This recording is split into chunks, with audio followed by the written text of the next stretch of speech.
Baja is mostly special, I would think, what I have to think about, of course, the people, number one.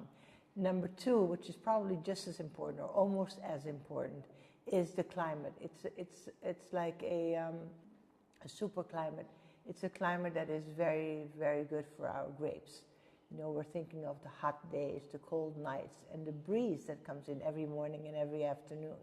And so, like in many places in the world where we have this, this particular area, this valley, I think it's just wonderful. We're still in the beginning of starting here, all of us, and all of a sudden it has become a boom. And now we have over 100 wineries, and I think when I came here we had about 6 or 7. Fantastic.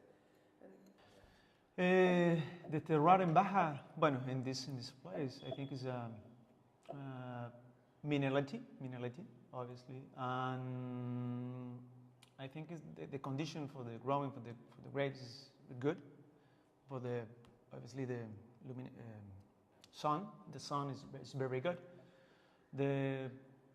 Maybe the unique for me special condition is the rain, for example. The condition year than year is changing. It's not the same.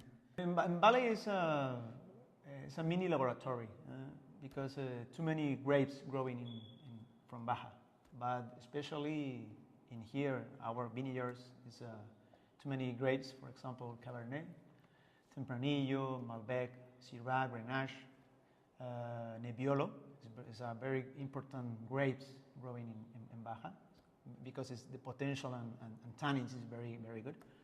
And Merlot, a little percentage of Merlot.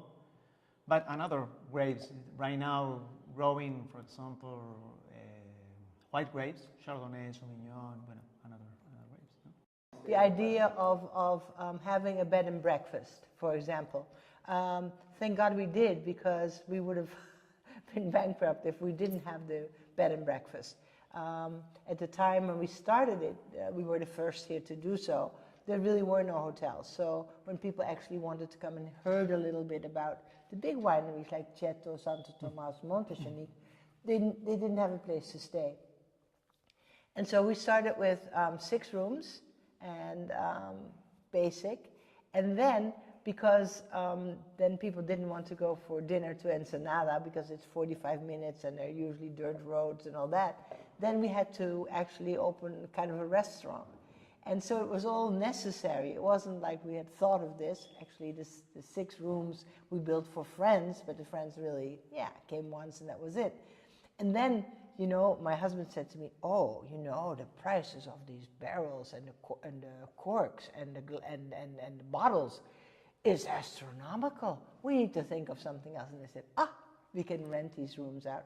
So that's how we started, and it was nice, it was fun, because it wasn't like a business, and it was really, you know, we were retired and we were doing this, never thinking that that we would be one of the best wineries in Mexico, never thinking that I would actually export wine to the United States, never thinking of any of that.